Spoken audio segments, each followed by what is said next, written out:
Sensitive people are more prone to stress because we are picking up so much more information from the internal and external environment. That is Dr. Natasha Fallahi. Hear more from her, plus comments by high sensitivity therapist Julie Bjelland. Stress comes in many forms and can be stored in our mind, body, or spirit. Trauma occurs when we have stress, it's good stress or bad stress, followed by an experience of overwhelm, meaning we're unable to process and integrate everything we just went through. If we cannot make sense of that experience and return to a homeostatic baseline, we get stuck in a state of chronic overwhelm, and our mind, body, and spirit also get stuck in this liminal space.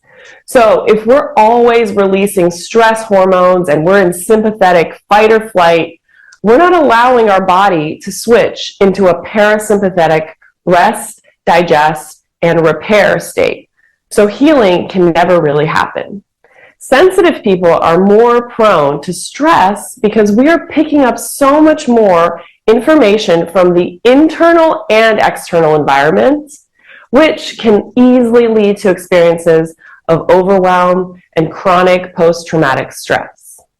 So join me in my new Trauma Healing for Sensitive course, where we're going to dive into understanding how sensitive people experience stress differently and why we're more prone to holding on to these traumatic experiences, plus all these cutting-edge tools that we can use to release that chronic stress and overwhelm from our mind, body, spirit, and build resilience to prevent that overwhelm from happening all.